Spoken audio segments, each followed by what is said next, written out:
Bueno, gente, vamos a comenzar con el alineamiento, la meditación de apertura.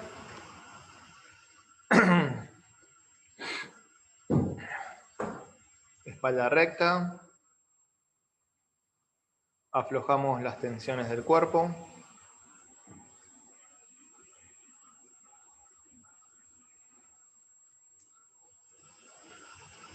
Cerramos los ojos y enfocamos la atención en el entrecejo.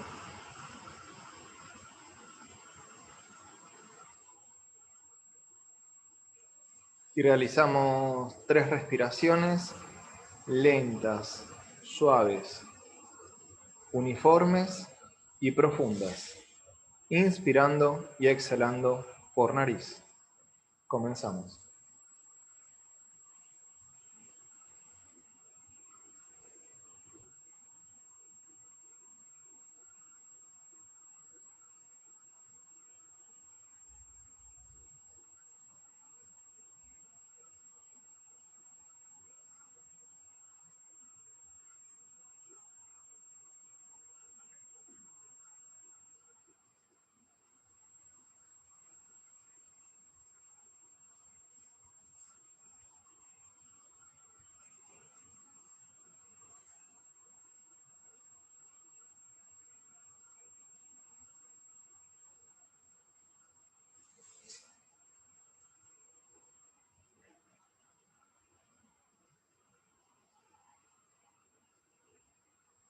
Entonamos 3 veces la palabra sagrada Om en medio tono.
Gurur Brahma, Gurur Vishnu, Gurur Devo Maheswaraha, Gurur Sakshat Parabrahma, Tasmai Sri Gurave Namaha.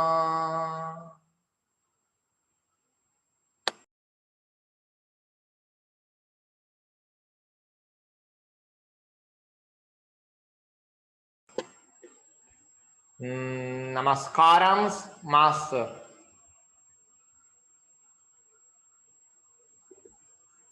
Namaskarams, Master. ¿Qué?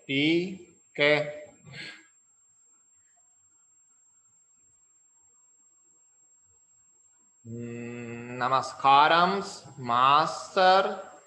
¿Y qué?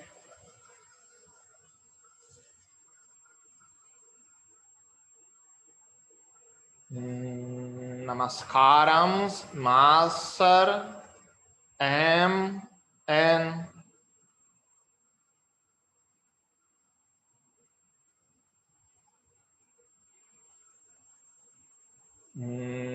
Namaskaram, Master CBB.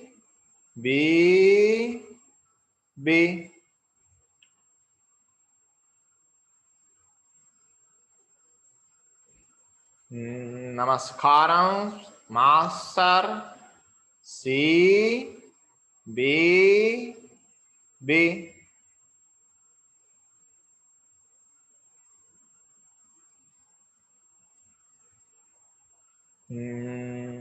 Namaskaram, Master CBB,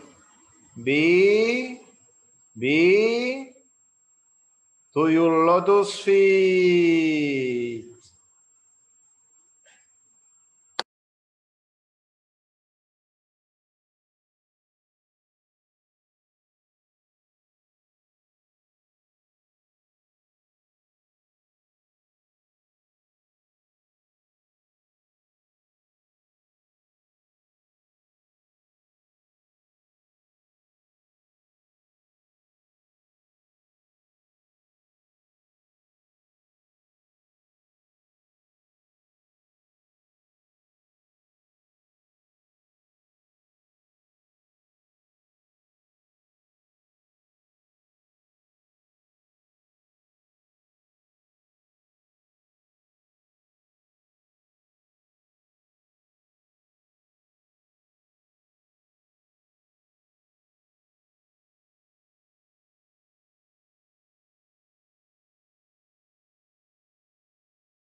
sintiéndonos un canal de la energía divina, juntos y como grupo, recitemos la gran invocación. Desde el punto de luz en la mente de Dios, que afluya luz a las mentes de los hombres. Que la luz descienda a la tierra.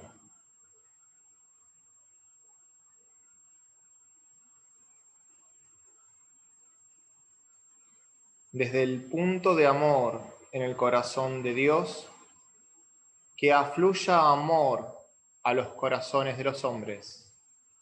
Que el Señor retorne a la tierra.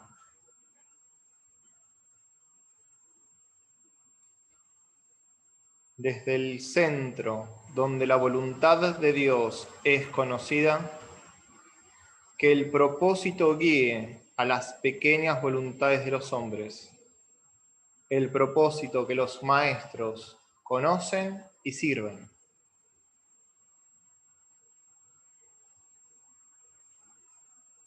Desde el centro, que llamamos la raza de los hombres, que se realice el plan de amor y de luz, y selle la puerta donde se halla el mal.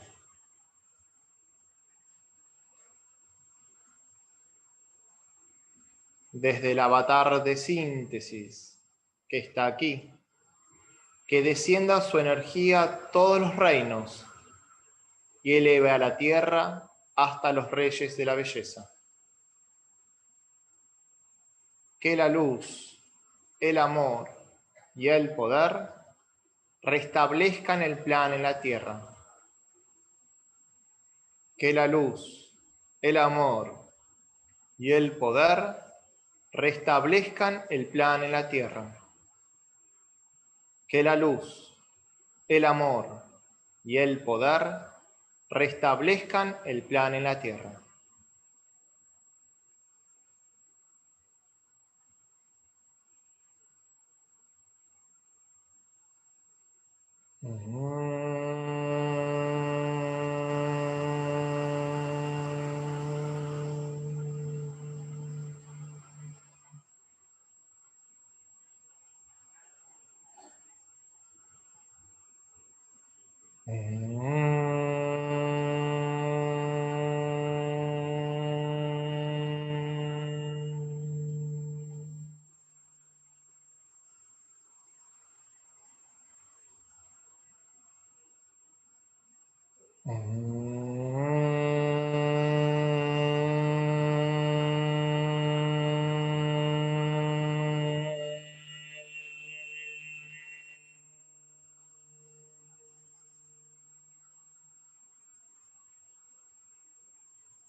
Lentamente, y una respiración suave y profunda, inspirando y exhalando por nariz, retomamos la percepción habitual.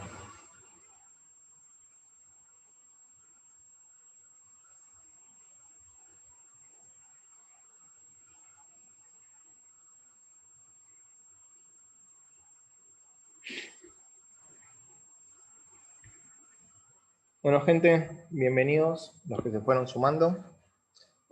Hoy, como bien dijo Ale, 15 de mayo, la reunión con respecto a esta lectura del libro Las dos del silencio, número 15.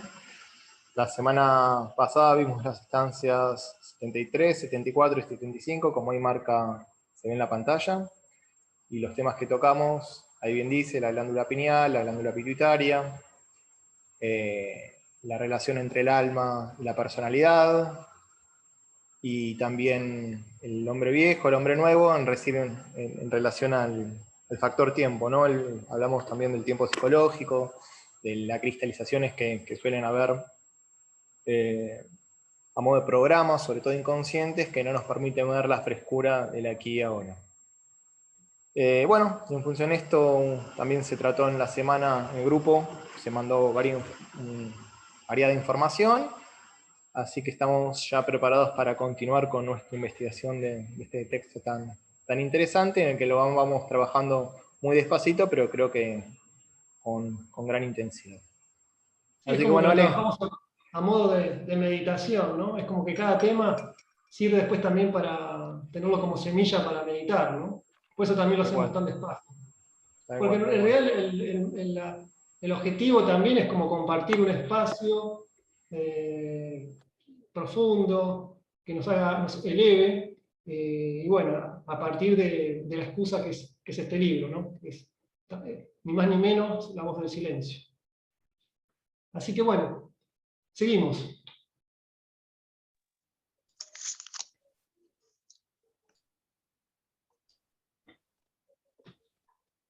(76)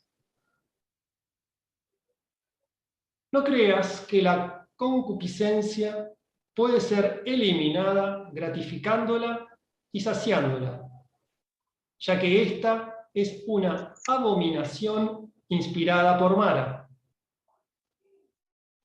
Al alimentar el vicio, éste se expande y fortalece, como el gusano que se nutre del corazón del retoño. Vamos a ver la llamada. La llamada va a recordar lo que define como Mara. Esto es en el glosario teosófico. En las religiones exotéricas, Mara es un demonio, un asura, pero en la filosofía esotérica es la tentación personificada a través de los vicios humanos y cuya traducción literal es lo que mata al alma. Se le representa como un rey de los maras con una corona en la cual brilla una joya de tal lustre que ciega a quienes la miran. Por supuesto, este brillo representa la fascinación que el vicio ejerce sobre ciertas naturalezas. Esto ya lo habíamos leído antes, pero está bueno, acá refresca lo que es el concepto de Mara. Leemos 3 más para terminar este tema y empezamos a comentar. 77. La rosa debe volver a ser el retoño de su tallo padre, antes de que el parásito haya consumido su corazón y bebido su savia vital. El árbol áureo emite sus retoños preciosos antes de que la tormenta haya maleado su tronco. El discípulo debe reobtener el estado de infancia que ha perdido antes que el primer sonido pueda vibrar en su oído.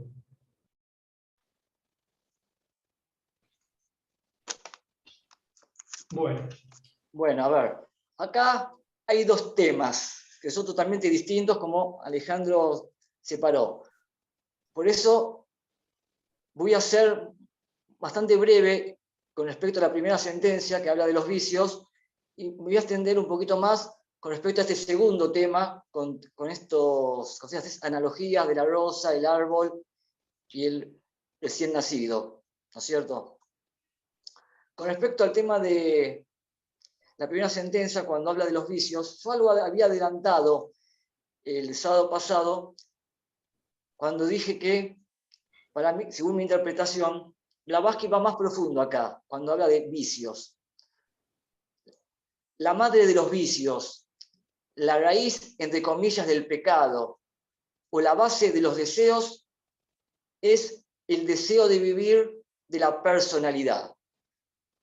Para mí, cuando habla de vicio, el gran vicio, madre de todos los vicios, es el deseo de vivir de la personalidad. Y mientras estemos identificados con la personalidad, vamos a estar satisfaciendo este vicio constantemente y lo vamos a estar fortaleciendo. Nuestro cuerpo físico tiene muchos deseos, nuestro cuerpo emocional tiene muchos deseos, nuestro cuerpo mental tiene muchos deseos. ¿Por qué? Porque está el dicho de que la madre naturaleza es vasta, es millonaria en colores, en formas, texturas, sabores, fragancias, por lo tanto, tiene infinito, o sea, hay infinitos deseos por los cuales la personalidad se va a alimentar, porque el deseo o el vicio del deseo de vivir, la personalidad, se alimenta con eso. Eso a nivel general, como que el gran vicio que estamos fortaleciendo y satisfaciendo constantemente es el deseo de vivir de la personalidad, cuando nos estamos identificando constantemente con ella. Ahora, un deseo no se elimina, o un vicio, yo le digo deseo porque para mí es el deseo de vivir ese gran vicio, pero podemos ir a vicios particulares, o lo que significa realmente vicio para nosotros, como deseos inferiores. Pero no, yo me refiero a vicio a nivel general. Un vicio o un deseo no se elimina satisfaciéndolo, como tampoco se elimina con la represión. Bueno, nosotros sabemos que satisfaciéndolo lo vamos fortaleciendo cada vez más. Y cuando lo reprimimos, lo estamos guardando en un sector de nuestra mente que es subconsciente. Ya no somos conscientes en ese momento cuando estamos reprimiéndolo, pero vive, porque al estar guardado es como que en una parte de nosotros lo estamos recordando constantemente, satisfaciendo ese deseo constantemente. Es en forma subconsciente, no somos conscientes de eso, pero estamos satisfaciéndolo. Por eso en algún momento se plasma, se condensa, se densifica ese vicio o ese deseo. O sea, no lo eliminamos con la satisfacción ni con la represión. Lo eliminamos ese vicio transmutándolo, transformándolo, trasladándolo a una octava superior. Un deseo inferior lo eliminamos trasladándolo, transmutándolo en un deseo superior. Pero si ese deseo superior surge de la identificación con la personalidad, también es un vicio, porque sigue siendo un deseo de la personalidad. Ese vicio de la personalidad, por más que sea superior, tenemos que transmutarlo y trasladarlo a otra octava superior, que es transformar el deseo en la voluntad superior, en la voluntad divina.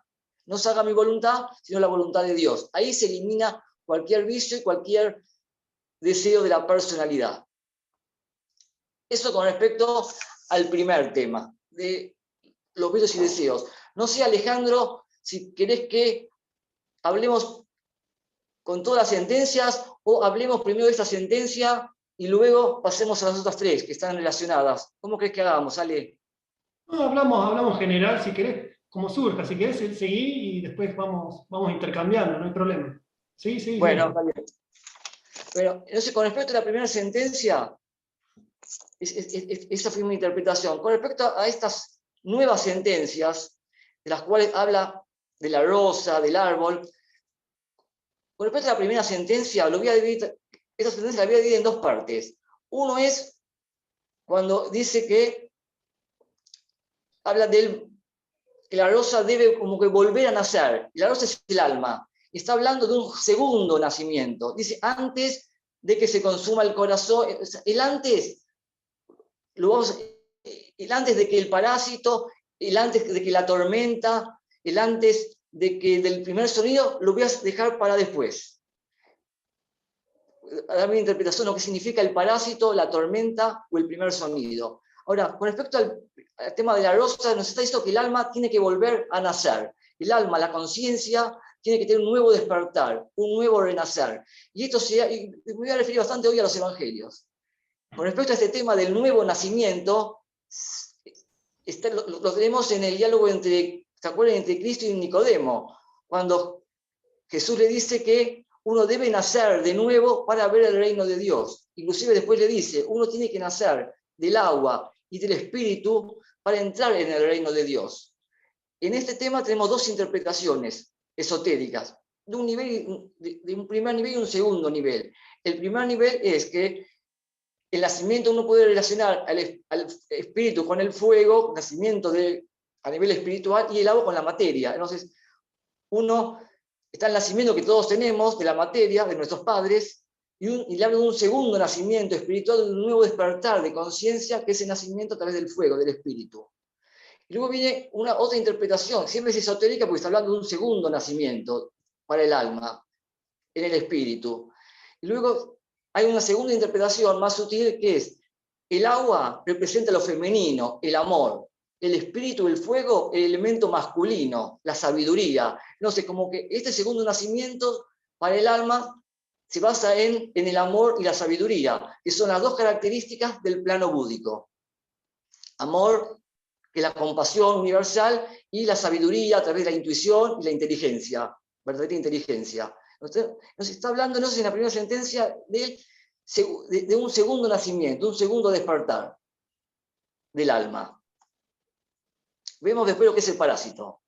Con respecto a la segunda sentencia, donde habla del árbol, antes de que la tormenta vamos a dejar para después, con respecto al árbol también me voy a referir a los evangelios. Hay una parte en los evangelios en la cual Jesús va caminando con los discípulos y tiene hambre, y ve una higuera. Y Jesús, que tiene hambre, se acerca a esa higuera, pero ve que el árbol no tiene fruto, no tiene flores ni frutos. ¿Por qué? Porque no era dice en el comentario que no era la estación para que el árbol tenga frutos. Pero igualmente Jesús, dice en los evangelios que Jesús lo maldice al árbol y el árbol se seca. Entonces uno se pregunta, ¿por qué lo va a maldecir si era evidente que el árbol no tenía que tener frutos, porque no era la estación para eso? No sé, la interpretación esotérica es que el árbol somos nosotros. El árbol es el discípulo que durante todo el año, sin importar qué estación sea, debe dar sus flores y sus frutos. ¿Y cuáles son esas flores y sus frutos? Son sus pensamientos luminosos y sus sentimientos cálidos. O sea, su amor y sabiduría, es su calor y su luz. O sea, que cuando habla de la rosa y cuando habla del árbol, está hablando de nosotros, como aspirantes y como discípulos en un nuevo despertar. Entonces, tenemos que nacer de nuevo, y ese nacer de nuevo es necesario para nacer de nuevo el amor y la sabiduría. Y luego habla de que el estado infantil. Hay otro pasaje en los evangelios donde Jesús le dice: dejad a los niños que vengan a mí. ¿Y quiénes son esos niños? Son esos niños que nacen en Cristo. Está hablando también de un segundo despertar, de un segundo nacimiento. ¿Por qué los niños en Cristo? ¿Por qué los niños? ¿Qué tienen los niños en común? Los niños, cuando juegan, no tienen conciencia individual, no tienen pasado psicológico, se olvidaron de sí mismos, ellos son felices, están en plenitud, tienen conciencia grupal, no recuerdan el pasado, no están con sus frustraciones como la gente grande. Lo que es niños por supuesto, es siempre simbólico, es el niño que nace en una nueva dimensión de conciencia. Tenemos que en los tres casos que están en los evangelios, se refiere a este segundo nacimiento. ¿Y qué es este segundo nacimiento? Antes de pasar para mí lo que es el parásito, ¿qué es este segundo nacimiento? Es la entrada a una nueva dimensión, que en verdad es la zona, plano mental abstracto, plano mental superior y plano búdico, especialmente el plano búdico, que se relaciona con el plano mental superior.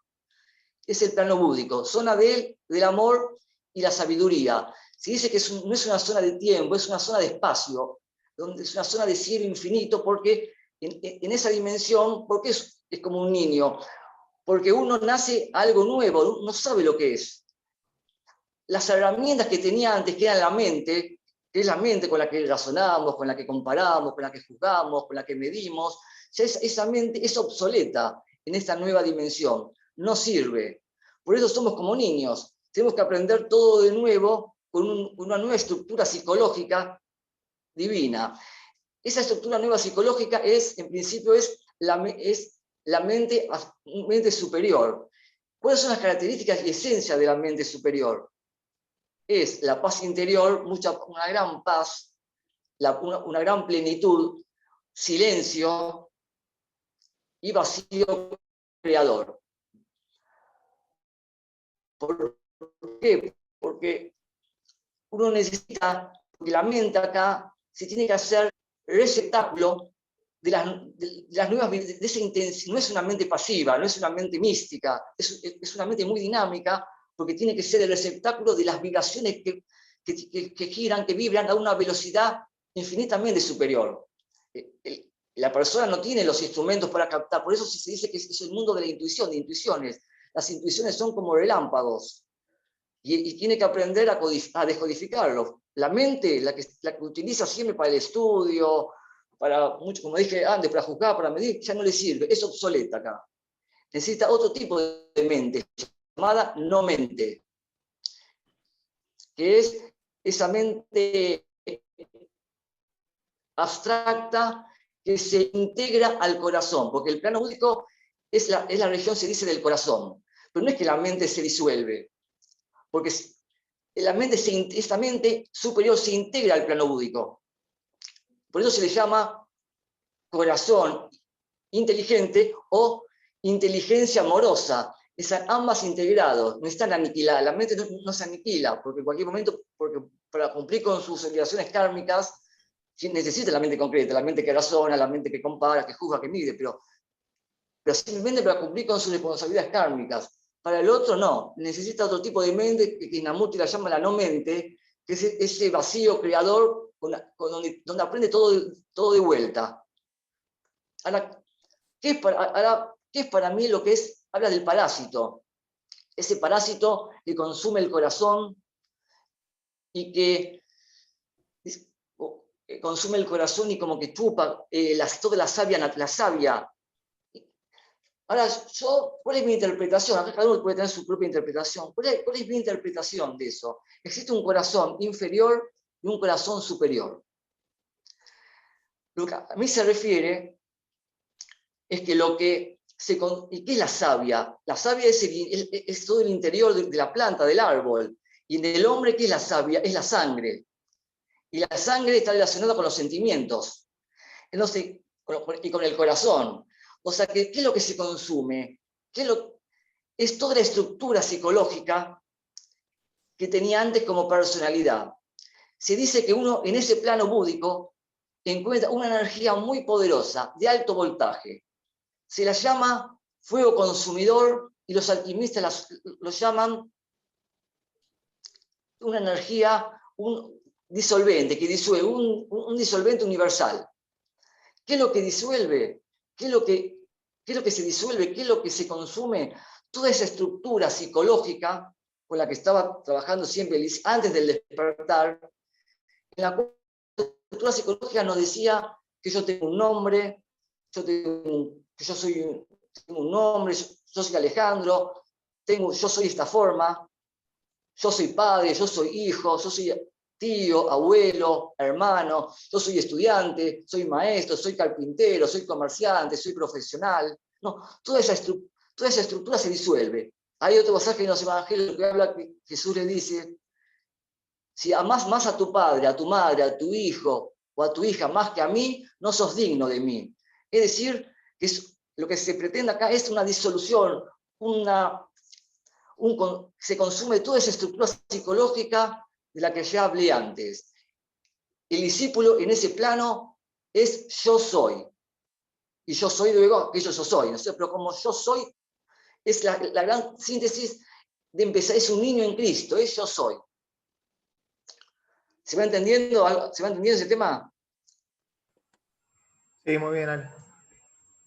Bueno, entonces en esa región se disolvió toda esa estructura del corazón, toda esa estructura psicológica que tenía antes el discípulo. Empieza algo de cero, en una nueva dimensión. Eso para mí es el parásito, ese parásito que te va consumiendo.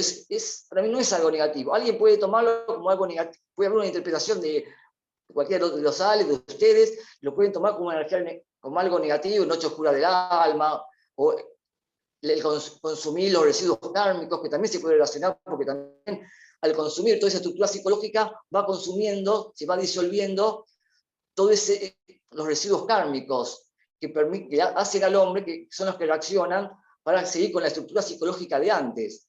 ¿No es cierto? Entonces, esa energía va consumiendo también todo eso. Ahora, con respecto al árbol, hay una tormenta, dice que antes que la tormenta como que produce cambios en el tronco. ¿Y qué es el tronco para mí, en mi interpretación? El tronco es la parte densa, ¿no es cierto?, del árbol. ¿Y cuál es nuestra parte material? Es el cuerpo físico, el cuerpo emocional y el cuerpo mental inferior, que es la personalidad, que es la parte del tronco de nuestro árbol. Es mi interpretación. Entonces, ¿qué pasa con estos cuerpos? Hay una tormenta. ¿Por qué? Porque los devas van a empezar a reemplazar a los elementales de estos cuerpos.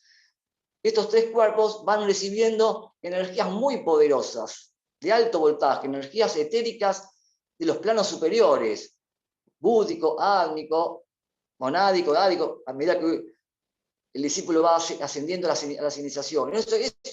Ese cambio va a producir, es como según mi interpretación, es como una tormenta que va recibiendo el discípulo, hasta que los cuerpos se vayan adaptando al nuevo ritmo de las nuevas vibraciones, que todo es gradual, como es gradual, no es que es un día para el otro.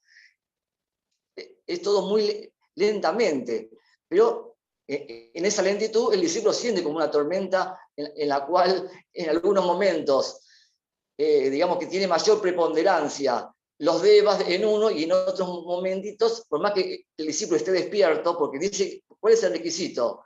Siempre, que previamente, antes de que pase todo esto, el discípulo tiene que nacer de nuevo, en un estado nuevo de conciencia. O sea, que nazca en un estado nuevo de conciencia no es un niño en Cristo recién, es niño, no es maduro en el plano búdico. Entra recién a esa nueva dimensión de conciencia. O sea, tiene que aprender todo de vuelta. Puede tener momentos de adelanto, momentos de mucha fortaleza, de superación, y momentos donde empieza a titubear, porque es la tormenta de estar enfrentándose continuamente con estos tipos de las vibraciones altas de alto voltaje, que producen también una electricidad, un magnetismo nuevo para el discípulo. Y con respecto a la tercera sentencia, donde dice, antes de que el sonido, el primer sonido pueda hacerse vibrar en el oído, sobre este primer sonido, creo que ya lo hablamos varias veces, este sonido es los sonidos superiores, que es el OM, hablamos de la respiración, hablamos de la pulsación sutil, la pulsación superior.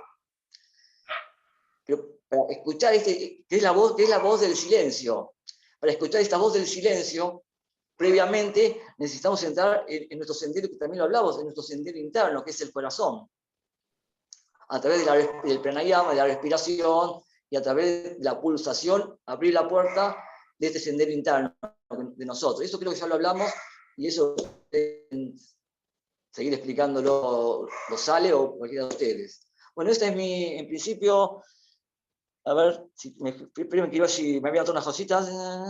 No, ya creo que dije más o menos lo que quería, sintéticamente. Muy bien, Cada uno Ale. puede tener su propia interpretación. Sí. Yo voy a hablar un poquito más breve, pero por ahí voy a hacer referencia a lo que acabas de decir. Podemos intercambiar incluso también con Seba. Claramente, como vos dijiste, Ale, acá se divide estas 4 estancias que acabamos de ver en 2 temas.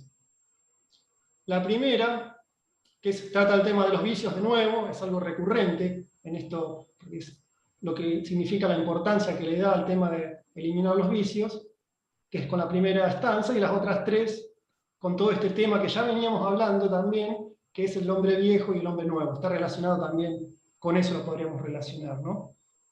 Con respecto a la primera, vos muy bien dijiste, Ale, podemos eso ampliar un poquito, que el tema del vicio inicial es el deseo de vivir. Y esto también ya lo habíamos visto antes, en las mismas estancias, y si recuerdan, técnicamente, en sánscrito, ¿cómo se llama eso? Lo vimos en las estancias 63 al 65 como tanja, ¿no? Tanya. No sé cómo se pronunciará exactamente, pero bueno, esta era la palabra. Que es el temor a la muerte, ¿no? O el deseo de vivir, que es lo que nos hace encarnar, lo que nos hace seguir viviendo en estos planos, digamos, ¿no? En realidad ese es un vicio, pero para la manifestación actual es necesario que exista tanja para que podamos movernos y manifestarnos y experimentar este mundo físico. Si no, no estaríamos acá. El tema cuando es vicio, algo también ya comentamos otras veces, a veces ciertas acciones que en ciertas circunstancias son vicios, en otras no. O sea, lo que puede ser un vicio para un discípulo, para una persona que todavía está, que todavía no entró en el sendero y está experimentando o desarrollándose en el mundo completamente físico, por ahí no es un vicio para esa persona. Por ahí esa persona para formarse necesita escuchar ciertas músicas, leer ciertos libros, tener ciertas costumbres que lo ayudan en su contexto, pero esas mismas músicas, libros o costumbres para el discípulo ya sería un vicio. Entonces, el tema del vicio también es como relativo, donde en el contexto en el que estemos, ¿no? Por eso hay que tener cuidado, porque a veces los vicios es como, o lo que conocemos como vicios, es como una protección que nos da para poder experimentar cierto sector de la realidad. Una vez que uno experimentó ese sector de la realidad, tiene que salir a explorar otras digamos, regiones de esa realidad, y si uno se mantiene en ese mismo sector por comodidad o por lo que le dicen, sí, el tema del confort, ahí se transforma en un vicio. Cuando uno repite de manera compulsiva ciertas acciones que no lo ayudan ya a avanzar en ese contexto. O sea, por ahí esas acciones antes le servían, lo hicieron progresar, pero ahora ya no, y es necesario cambiarlas. Se me vino a la cabeza también una paradoja con el tema que, Ale, vos lo dijiste como que los vicios no hay que ni satisfacerlos, porque acá dice que satisfacerlos lo hace crecer, lo dice claramente acá, ni tampoco reprimirlos, sino que de alguna manera sublimarlos. Igual me hizo acordar un comentario que hizo Seba, que no sé si después lo querés ahora después repetir, porque te acuerdas, Seba, que cuando vos comentaste una anécdota que la contó para Yogananda en su libro de la autobiografía de un yogi, que era sobre que Babaji, para terminar de liberar a su discípulo, le concretiza un palacio de oro porque ese discípulo era una de los, no sé si llamarlo vicios o ataduras que tenía para liberarse. Entonces el maestro se lo concretiza como para que de una manera experimente eso y ya lo suelte, y ya sabe que eso no va por ahí y se libera. Entonces, por eso también es por ahí la paradoja con esta sentencia que se nos dice que no hay que alimentarlo, y por otro lado también, de alguna manera, hay que enfrentarlo, ¿no? O transmutarlo, digamos, no tampoco dejarlo reprimido, ¿no? Por eso también se puede ver como de alguna manera, como alguna contradicción, pero bueno, Seba, no sé si quieres también comentar algo de esto, si es o no verdaderamente una contradicción, que es después qué es lo que opinas vos, Seba. No lo veo como una contradicción, porque todo tiene que ver con el nivel de aproximación. Como bien dijiste, a veces lo que se puede entender como un vicio en otro momento contribuyó para crecer y después ya no solo no contribuyó para seguir desarrollándonos, sino que hasta se vuelve perjudicial. Entonces todo tiene que ver con la aproximación que tenemos al objeto de estudio, en este caso lo que vamos a llamar un vicio. Acá hay un tema que me parece importante, cuando leímos la definición de Mara, que algo así como que era el que mataba a nivel esotérico, ¿no? Como que el que mataba el alma. Y no nos ponemos a pensar cómo puede matar al alma, o no me acuerdo exactamente las palabras, pero esa era la idea. Sí, ahí está. Lo que mata al alma. Claro, lo que mata al alma, exactamente. Bueno, entonces sí lo podemos relacionar con el deseo de vivir, pero el deseo de vivir de la personalidad, lo cual implica con respecto del alma, quedar enredada en un montón de zancaras por sus personalidades pasadas, por esa extensión suya, que es en realidad la personalidad, que lo lleva a la reencarnación. Entonces el alma, en un sentido, muere, sobre todo para la tradición budista, y recordemos que este texto tiene mucho de ese origen, cuando encarna. O sea, la rueda de encarnación es la prisión del alma en un sentido. pero digo en un sentido, porque de otro sentido, como todo, nada es absoluto en la manifestación, todo se lo pueda acercar por lo menos de dos puntos de vista, en otro sentido, es lo que le permite al alma tener su experiencia y madurar y expandir todo su potencial, ¿no? Y traerlo a la manifestación. Entonces, lo que quiero decir, que desde un punto de vista, matar al alma implica que el alma está enredada en la rueda de reencarnaciones, por esos sankaras, por esas tendencias, esos programas que de vida en vida va llevando, y ahí entonces el vicio implicaría, como bien dijo Ale, el deseo de vivir que está sustentado en las ganas de volver a experimentar los tres mundos, el mundo mental, emocional y físico, que es el campo de evolución y de batalla humano. Entonces, volvería a hacer hincapié, primero en esto, que la muerte del alma implicaría en algún sentido la encarnación. Y esa es Mara, en la que la obliga al alma, por entre comillas digo obliga, a reencarnar hasta que finalmente se libere de todos los vicios o todos sus condicionamientos, todas sus cadenas, deseos y apegos, para finalmente despegar o liberarse de esa prisión que es el reencarnar. Pero por otro lado, el reencarnar no es algo negativo, porque trae las experiencias que le va a permitir al alma desarrollar todas sus cualidades latentes. Entonces ahí entendemos que el vicio en sí mismo no es negativo cuando le permitió al alma desarrollar sus cualidades. Ahora, cuando ya la restringe y hay una repetición, una compulsión a repetición, en donde ya necesita romper ese círculo, no se pase, ese horizonte de experiencia, y sí se transforma en lo que podemos llamar vicio como algo negativo, ¿no? Antes era una situación, una cualidad que le permitía crecer, hasta que después lo entendemos como un vicio y que lo restringe. El miedo, si se quiere, nos llevó a la vida social, a construir digamos, la comunidad que hoy tenemos. Pero por el otro lado también nos separa del hermano, generando división y todo lo del enfrentamiento que vemos a nivel personal y a nivel incluso de las sociedades o las guerras. Entonces, claro, con respecto a eso, Seba, con respecto a eso, hay cosas que, la otra vez leí a un esoterista que decía que justamente cuanto más fuerte es Mara, es como si fuese como una pesa que uno tiene que levantar. Cuanto más fuerte es la pesa, que sería la ilusión o el vicio que uno tiene que superar, cuando uno lo supera, más fuerte se hace, una mayor experiencia tiene, y por eso también es necesario que exista Mara. Si no estuviera Mara, o sea, es que es funcional al sistema, es como decir Saturno desde la astrología o Plutón, o sea, es funcional al sistema y es necesario que esté, y desde un punto de vista parecería que es el que nos restringe, pero por otro lado es el que nos permite a través de la tensión que genera en nosotros desenvolver cualidades. Y eso por un lado.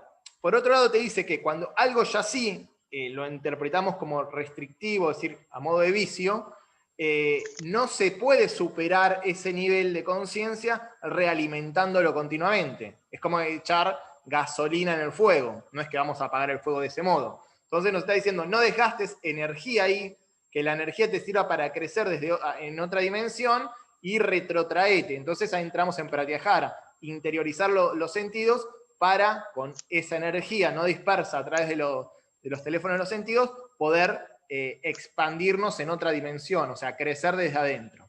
Entonces ahí sí, tenemos los 7 pecados capitales como un reconocimiento en donde ya no nos sirve ir por ese lado, porque ahí estaríamos repitiendo antiguos patrones que tal vez en un momento sí nos sirvió, por ejemplo, para el anclaje físico, tal vez en tiempos remotos, que le permitió al alma empezar a identificarse con el cuerpo y a partir de esas sensaciones y lo que hoy llamamos vicios, pero que en su momento podrían ser situaciones que ameritaban para que el alma se redireccione de los planos internos hacia el plano objetivo y ahí entonces encarnar con conciencia, fueron necesarios.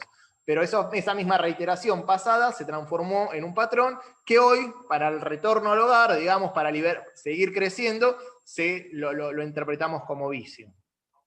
Por eso, en este nivel, cuando ya es interpretado como vicio, no es alimentándolo que se puede progresar, ni tampoco reprimiéndolo, porque como bien dijo Ale, sigue estando a nivel inconsciente, quitándonos energía, creciendo en la sombra, e incluso retornando a modo de síntomas, y hasta de un modo más, puede ser hasta florido o grotesco que lo que fue en un inicio. Y además generamos una separatividad interna, una división que nos saca mucha vitalidad. Y toda conflictiva además surge de la división, ¿sí? Y la división interna sobre todo. Entonces ahí lo vuelvo a repetir porque es la técnica que se nos da, no es reprimiendo, no es alimentando, sino sublimando, y ya lo dijimos varias veces, pero acá Blavatsky lo vuelve a repetir, y por ahí lo vuelvo a repetir, es sublimando el vicio, haciendo esa transmutación mental, o esa alquimización, de la que habla también el Kybalión, que a través de la mente podemos transformar los vicios en virtudes, o el bajo metal, o sea, el plomo en oro. Es el proceso que tenemos que empezar a encarar siempre con el discernimiento. Identificar cuáles son los vicios, trabajar en eso con paciencia, es decir, con ritmo, y saber que eso tiene una inercia acumulada, por lo que hablamos, que pueden haber sido necesarios en tiempos pasados, y que hoy esa inercia tiene que uno cambiar el hábito y a partir de esa reorientación sublimarlo, lo cual implica, como dije recién, ritmo, constancia y paciencia. Entonces, es un trabajo, por eso es una lucha interna sobre todo. Tenemos de un lado, si se quiere, la imagen del ángel y del otro del demonio, y están en confrontación porque hay unas tendencias muy arraigadas del pasado que tienen que modificarse y no suelen ser fáciles. ¿No? Hay esa inercia de la materia para que entre en otro movimiento, en lo que se llama movimiento circular ascendente del alma, ese fuego solar, implica una muerte, hasta implica una muerte. Una muerte a ciertas costumbres, a ciertas propensiones, y una muerte a ciertas identidades. Entonces, claro, me parece que el vicio hay que entenderlo un poco más, de manera más rica, y que incluso, como bien citaste, Sale, termino esto y ya te dejo como para que vos sigas, lo que dijimos de la Giri Mahasaya, la experiencia que tuvo que pasar para darse cuenta, o sea, su discernimiento experimentó eso, y no es que lo estaba alimentando, desde ahí lo estaba discerniendo de que eso era efímero, y que por lo tanto no tenía verdadero valor, y le necesitó pasar por ahí para madurar internamente esto que estamos comentando, que no tenía real valor, real con mayúscula, porque tenía comienzo y tenía fin, y por lo tanto entonces lo pudo trascender. Entonces, a veces, no necesariamente siempre, a veces tenemos que atravesar ciertas situaciones para, a partir de la experiencia, darnos cuenta y crecer. Y otras, tal vez desde el discernimiento, desde comprender la experiencia sin tener que meternos, podemos también superar esa situación. Entonces, no quiero restringirme a ningún concepto, a ninguna posición. O sea, es todo mucho más rico de lo que a veces en una primera aproximación podemos creerlo, ¿no? Sí. Y que justamente, como hablaste de la muerte del hombre viejo, que justamente es lo que trata las tres estancias siguientes, ¿no? Que también las estuvo comentando Ale Widerker, que en cierta medida que la rosa vuelva a ser retoño, que el árbol también emita sus retoños y que el discípulo vuelva a ser niño, de alguna manera nos está diciendo también de morir al hombre viejo y nacer al nuevo. Pero ¿de qué manera? O sea, acá poéticamente lo que señalan estos fragmentos es que lo nuevo es como más delicadito. O sea, venimos de algo que aparentemente es poderoso, que tuvo años de crecimiento, el tronco de un árbol, de la rosa, que sería como nuestra personalidad, nuestros hábitos antiguos, y que después va a ir muriendo eso, y va a ir haciendo algo que es como más delicado, y que sin embargo es lo que va a perdurar y lo que va a salir con mucha mayor fuerza y mucha mayor elevación. Es algo también que nos hace recordar, muchas veces cuando uno medita o cuando se pone a pensar en estos temas, cómo desde este plano físico percibimos lo espiritual como de una manera más sutil o nos pareciera débil. O sea, nos parece mucho más fuerte los deseos, la carne, de ir a comer, de hacer estas actividades. Y los impulsos que vienen del alma, por lo menos en nuestro estadio actual, los sentimos como más débiles, delicados, así como el retoño de la rosa o el retoño del árbol. O sea, esa sensación que viene de arriba, es como, parece como más indefensa. Pero en realidad, cuando se va creciendo en nosotros, eso en realidad lo que va a ir dominando al discípulo a lo largo del sendero, mucho más fuerte que cualquier pasión o deseo en el mundo físico, ¿no? Eso que inicialmente es algo tan delicado, tan pequeñito, pareciera ser delicado, tan pequeñito, es nuestro desenvolvimiento espiritual que va a terminar invadiendo todo y digamos, y dominando la personalidad para la expresión de la divinidad. Nada más y nada menos que esa, la expresión de la divinidad a través de nosotros. O sea, por eso también es tan hermosa la forma poética que por ahí uno puede interpretar estos fragmentos, ¿no? Y el otro tema, que también lo mencionaron, que es el de volver a la infancia, que es particular del hombre, ya que Ale mencionó temas bíblicos, también algo dijo también, pero acá tenemos uno, si recordamos, muy famoso de Jesús, que le dice a sus discípulos: de cierto os digo, que si no os volvéis y os hacéis como niños, no entraréis en el reino de los cielos. O sea, este concepto de volverse como niños está muy arraigado también en los ambientes espirituales. Está muy relacionado, como lo que dijo Are también, que con esa, yo diría, alegría inocente de los niños, ¿no? Que a veces llama la atención. No sé si uno cuando ve a los chicos jugar, es como que no son conscientes de los problemas externos, porque en realidad es como que no perciben el pasado ni el futuro. Entonces es como que disfrutan del presente. Esa característica de los niños es por ahí también lo que se invoca en estas sentencias, ¿no? Y también el tema de la inocencia y la inofensividad, en cierto nivel, ¿no? Porque a veces los niños también pueden llegar a ser crueles, pero en realidad son inocentes, y eso también lo que se refiere. El tema de la niñez y de la inocencia también es invocada de una manera poética o figurada en lo que son el discipulado.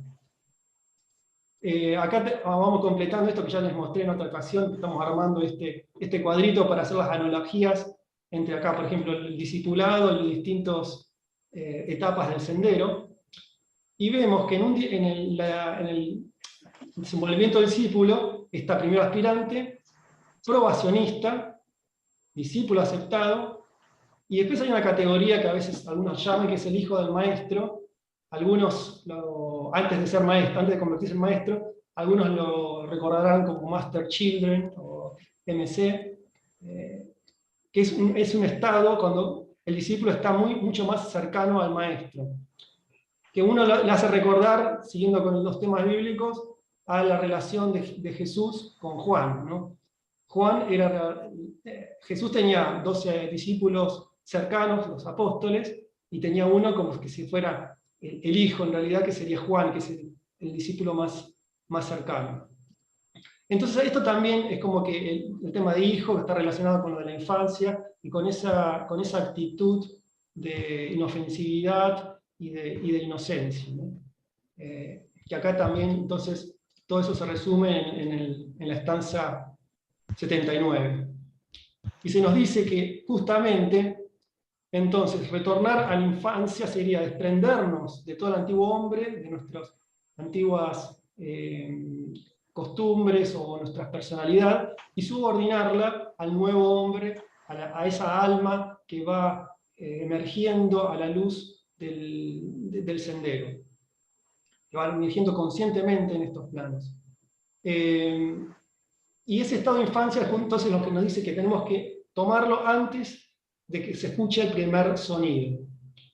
Que algo ya hablamos de los 7 sonidos que se mencionaron en los mismos fragmentos, y que empiezan a ser escuchados, y hay mucha literatura respecto de los yogis, de que empiezan a escuchar sonidos o melodías, y eso está relacionado cuando el fuego de Kundalini, que también lo mencionamos, asciende y se hace casa en el corazón, el centro cardíaco. Dice que en ese punto, que es cuando empieza el contacto del discípulo con su tríada superior, es cuando empieza a escuchar estos sonidos y a vibrar en su oído interno, estos sonidos que vienen de los planos del alma. Entonces nos advierte que para llegar a ese estado, antes de Kundalini y todas estas cuestiones técnicas, uno tiene que ser como un niño, llegar a ser tierno e inofensivo como un niño. Por lo menos eso es lo que me surgió a mí de leer todo esto. Bueno, eso es lo que comparto. Yo quería sumar alguna otra aproximación a las que muy bien hablaron ustedes. No como para contradecirlas, sino como para complementarlas, ¿no? Ese es el sentido. Y acá cuando dice que la rosa debe volver a ser el retoño de su tallo padre antes de que el parásito haya consumido su corazón y vivido su savia vital. Yo lo interpreto también en relación a la ley de los ciclos, ¿no? Aprovechar el tiempo, saber ajustar el pequeño sistema al sistema mayor, para poder hacer ese trabajo de regreso a la fuente. Porque si no utilizamos eficientemente el tiempo, podemos desperdiciar la oportunidad y podemos quedar entonces desvitalizados, ya sea por la enfermedad, por la vejez, y esa savia vital, esa sangre de la que habló Ale, también es el principio vida. Entonces, tenemos que entender que hay una posibilidad que se nos da en la encarnación, que esa posibilidad uno, si la aprovecha, puede sacar buenos frutos, y que a veces si se deja pasar, tal vez no vuelva a repetirse en esa encarnación, y ahí después viene el karma y nos restringe, y no podemos entonces realmente trabajar del modo que hubiésemos podido cuando éramos fuertes, ¿no? Entonces entender como al tiempo, al factor tiempo como fundamental. O sea, para que el retoño regrese al Padre, es decir, para que volvamos a la esencia, a la fuente, tenemos que también saber aprovechar el tiempo, saber utilizar o ajustarnos a la ley de los ciclos para no desperdiciar la vitalidad y desperdiciar nuestras vidas. ¿En qué? En los vicios, en quedar prisioneros de Mara, que sería el punto anterior. El 78 también podría entenderse un poco así, porque antes de poder emitir nuestros mejores frutos, antes de que llegue la tormenta, de que lleguen los momentos en donde nuestro tronco, nuestra columna vertebral se vuelve rígida, en donde los músculos, el cuerpo ya se pone más tieso, y por lo tanto es más difícil que fluya la energía, y cuando algo fundamental que hablé de la columna vertebral, que no solo tiene que ver con los años esto, ¿no? O sea, también puede que ver con los años cronológicos, pero no necesariamente está acotado a eso, ¿no? Algo que quería decir, por ejemplo, de la columna vertebral, siempre se nos sugiere que más allá de los años que tengamos, hagamos ejercicios, algunas posturas de yoga pueden ser muy buenas, para mantener flexible la columna vertebral, porque es necesario, la columna vertebral es la columna de la conciencia, es necesario como para que las energías de la Kundalini, que habló recién Ale, puedan surgir de la base de la columna vertebral sin ninguna restricción, por lo menos física, tener una flexibilidad natural necesaria. Si nos volvemos como troncos rígidos, si la tormenta rompe nuestro eje, que sería la columna vertebral, que puede ser la tormenta de la enfermedad, de los años, de las crisis, es más difícil hacer este proceso de yoga, ¿no? Para el yoga hay que la salud física es un valor importante. Y ajustarnos entonces, como dije antes, al tiempo para aprovechar los ciclos es fundamental, y en eso en la ciencia de la astrología nos sirve un montón. Y después, antes que el discípulo debe retornar a su estado infantil, como bien dijeron, obviamente, a esa mente pura, a esa presencia del aquí y ahora, a ese estado de felicidad que le es inherente a los niños, como también lo señaló Jesús y bien lo citó Ale, para que pueda oír, ¿no? Antes de que pueda oír el primer sonido, es decir, no solo los sonidos internos, que puede ser lo más próximo, en la interpretación de esta sentencia, porque si no somos puros, si tenemos la mente plagada de conceptos, el barullo de esos pensamientos, no vamos a poder escuchar esos sonidos internos, que es el llamado del alma, ¿no? La voz del silencio. Pero tampoco vamos a poder escuchar al hermano. O sea, el sonido que viene afuera tampoco lo vamos a poder escuchar, porque lo vamos a distorsionar. Entonces, ya sea para escuchar los sonidos internos, como para poder comunicarnos de la mejor forma con la vida que nos rodea, tenemos que intentar volver a esa infancia, es decir, a esa mente pura, y desde esa pureza, desde ese estado de presencia, de ese estado incluso de alegría, de compartir y de no prejuicio, porque no hay pasado, escuchar el sonido interno y escuchar también lo que el otro tiene para decir. Bueno, rápidamente, hay mucho más, pero prefiero que avancemos un Bueno, poquito. no sé si quieren comentar algo. Y arrancamos, perdón, yo quería decir algo. Sí, Perdón, adelante. no sé si se me corta. Digo, con todo lo que venimos sabiendo, arrancamos desde ahora. Si no es toda una responsabilidad, no hacerlo y seguir pateando como si supiera cuántas encarnaciones tenemos por delante. Es esta ahora y es el tiempo. Y a veces uno se queda pegado en un de cosas y no avanza. Así que es toda nuestra responsabilidad empezar desde ahora. Si no hablamos nomás, hablamos y no hacemos nada. Solo Sí, eso. por eso En aprovechar... en pequeñita escala. Sí, tal cual. Por eso aprovechar el Lo tiempo, que te vas aprovechar dando los cuenta, lo vas ciclos, cambiando. es fundamental. Así es. ¿No? Yo también quiero quería... compartir algo. Sí. Quiero compartir algo que complementa todo lo que han dicho ya. Casualmente yo reflexionaba sobre este tema justamente ayer, sobre lo que es nacer de nuevo. Yo no me acuerdo por qué estaba pensando en eso, pero me preguntaba, ¿qué es nacer de nuevo? O sea, se nos habla de qué es de nacer otra vez, pero yo no entiendo todavía sobre qué significa, cómo sabe uno cuando nace de nuevo. Entonces me llegó un pensamiento, como diciendo, bueno, pero es que tú quieres correr cuando no has ni aprendido a gatear, ¿sabes?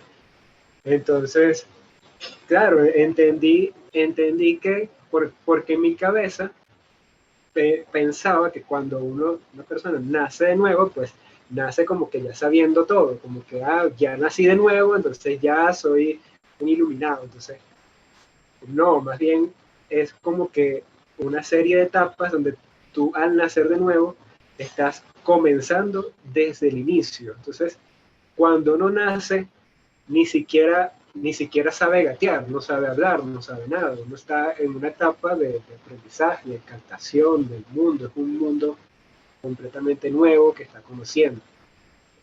Entonces, todavía no tendría claro, entonces, en qué momento, cómo uno sabe que nace de nuevo. Yo me imagino, en lo que interpreto, que bueno, que uno está relacionándolo con las etapas que si aspirantes, discípulo aceptado y tal. Yo me imagino que uno estaría como, lo veo como una semilla. Ajá.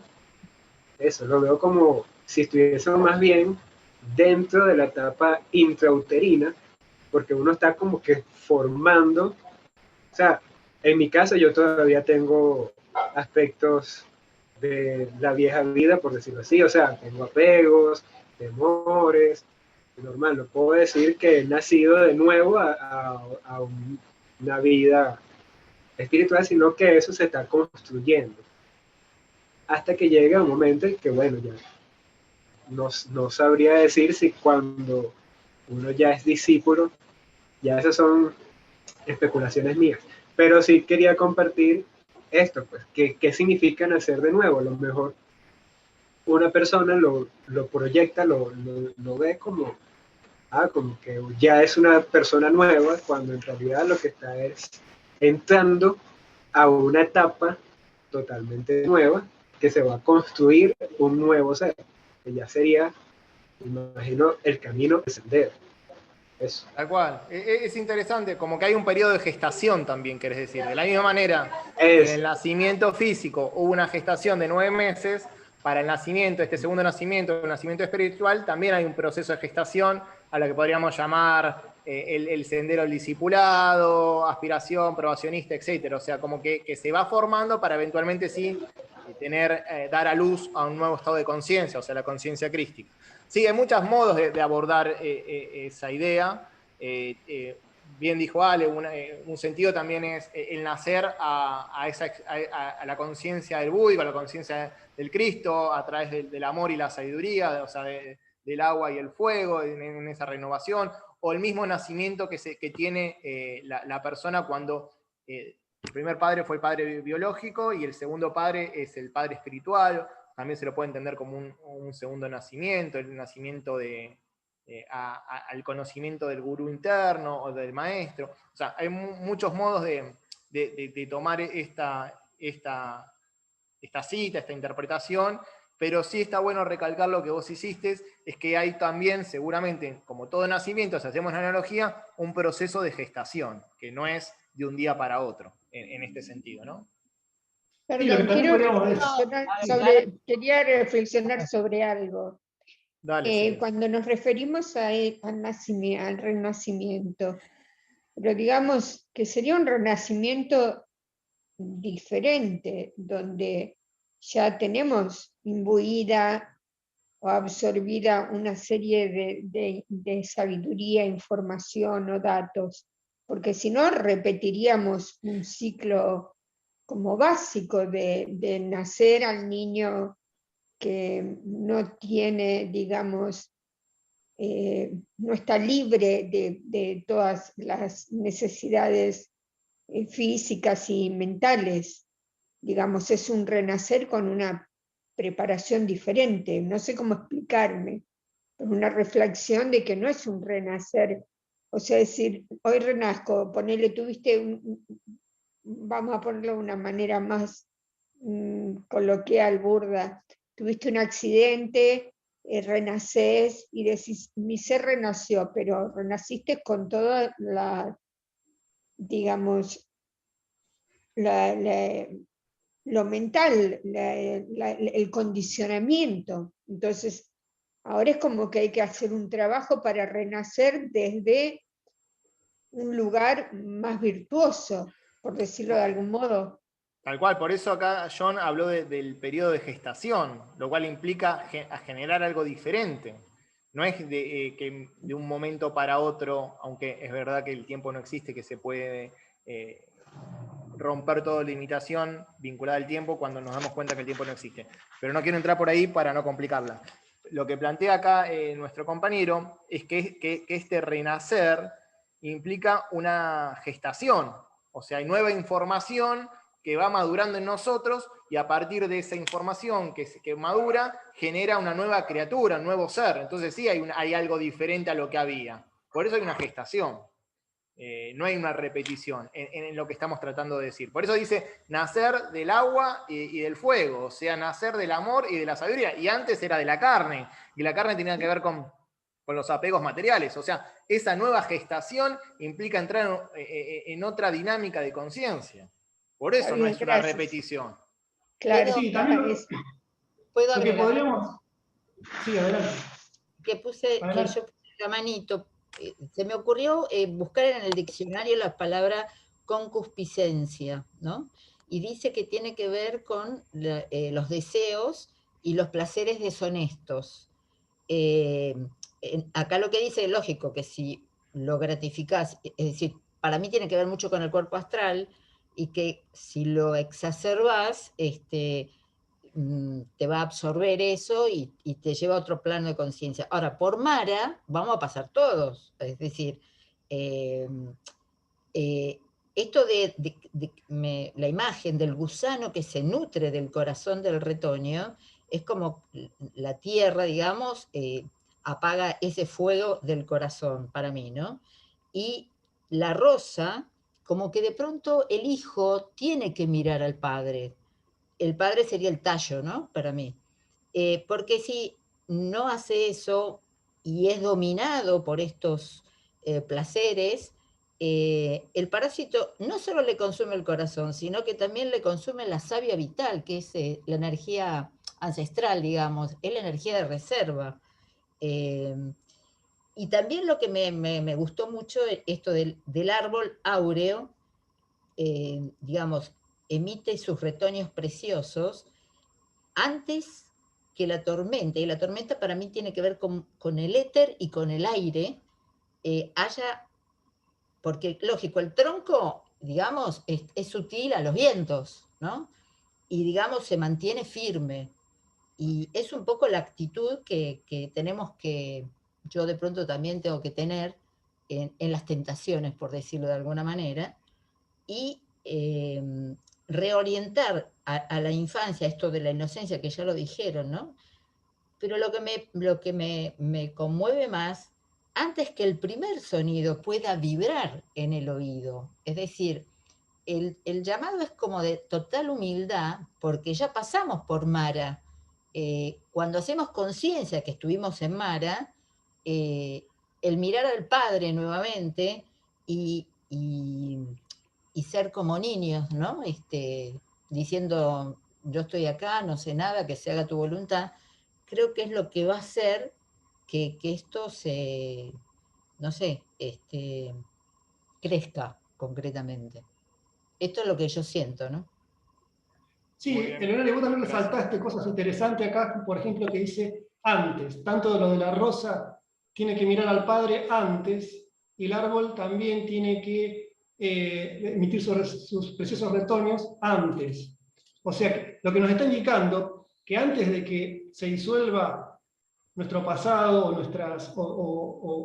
o haya contradicciones contra nuestro pasado, tenemos que generar algo para poder nacer de nuevo, como lo acabamos de ser, de manera más elevada, porque si no largamos ese retoño en medio de los conflictos, no aprendemos de los conflictos, no aprendemos del dolor, no largamos ese retoño que nos ayuda a salir de esos conflictos, de ese dolor, esas situaciones nos van a arrasar, y si no hicimos antes ese trabajo de crecer en conciencia, esas situaciones van a volver, van a repetirse y estaremos atrapados en el mismo ciclo sin poder progresar.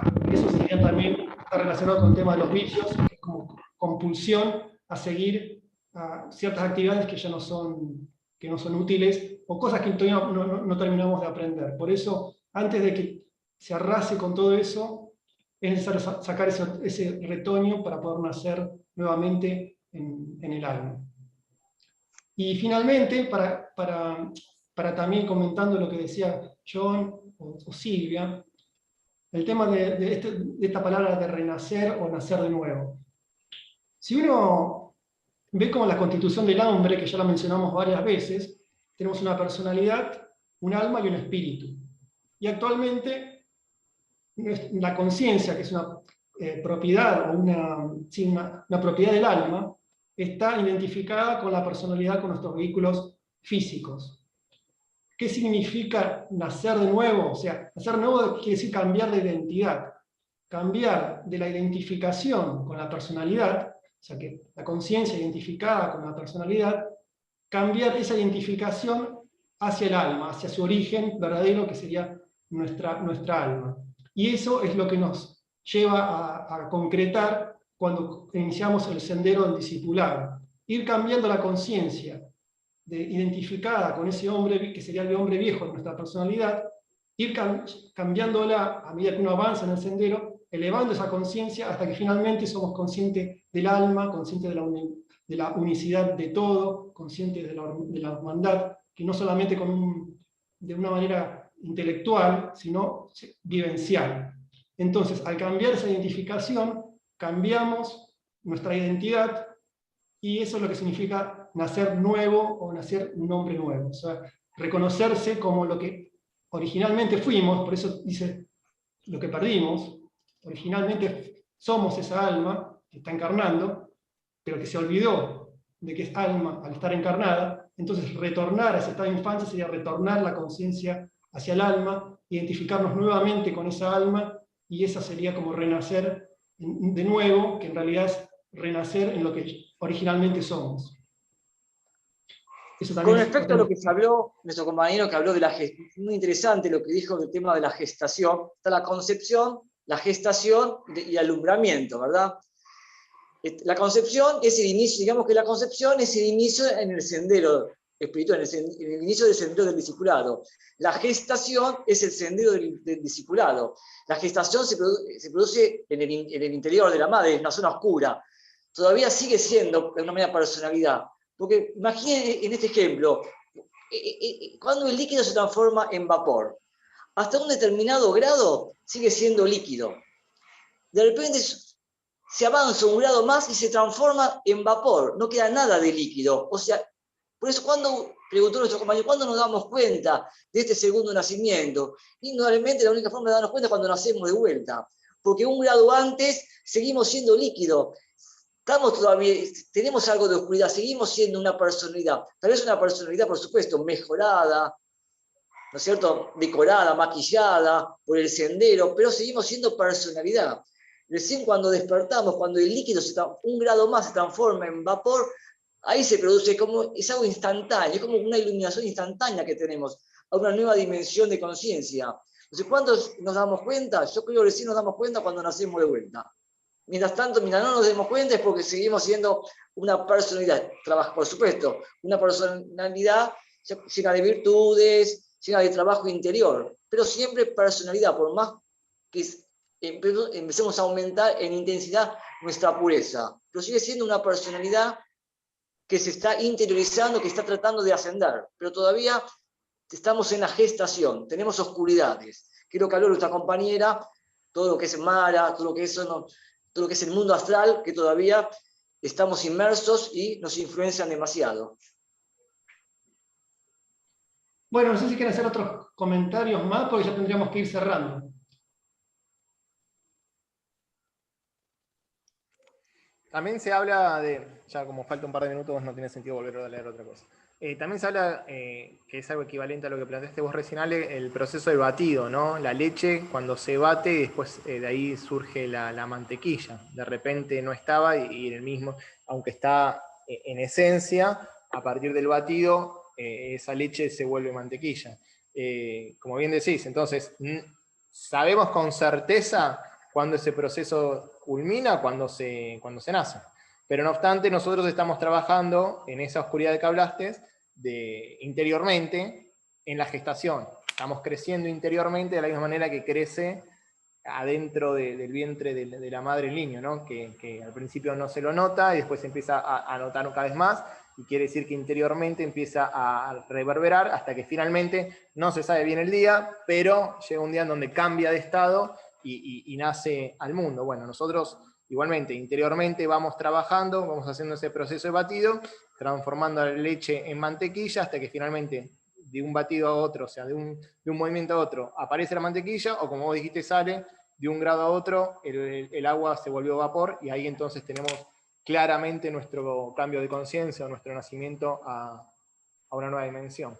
Que también se puede hablar en etapas, ¿no? Porque cada expansión de conciencia dentro de las iniciaciones podría ser un nacimiento a una nueva dimensión, porque no es que se nace de una dimensión y se termina, ¿no? Es un camino eterno, ¿no? De expansión tras expansión, por lo menos desde cierto punto de vista se lo puede ver así, en un proceso evolutivo de renovación de nacimiento tras nacimiento, de muerte y renacimiento, no dando vueltas siempre en el mismo, sino en un movimiento circular ascendente, que es lo que propone el fuego solar, el fuego de la conciencia, para ir creciendo y surgiendo a nuevos estados de conciencia, teniendo como base el anterior y haciendo este proceso de gestación y de nacimiento a través de las iniciaciones. Bueno, muy bien. Si no hay otros comentarios, entonces haríamos ya el cierre.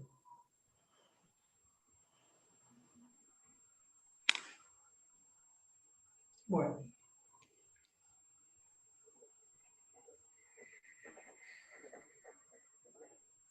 Bueno, entonces hacemos cierre, ¿vale? Ya estamos en el horario. Bueno, esperemos que gente, haya sido útil.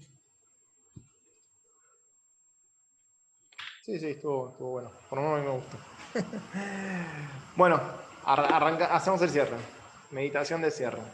Espalda recta. Aflojamos las tensiones del cuerpo.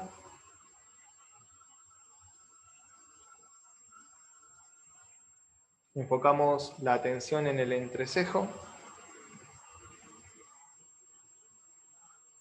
Y entonamos 3 veces la palabra sagrada Om en medio tono.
Loka samasta sukino bhavantu. Loka samasta sukino bhavantu. Loka samasta sukino bhavantu.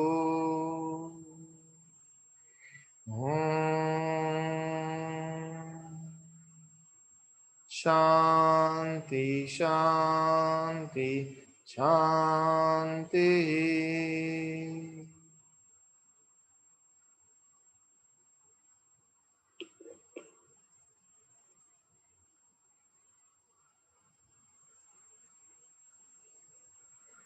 Lentamente, una respiración suave y profunda, inspirando y exhalando por nariz, retomamos la percepción habitual.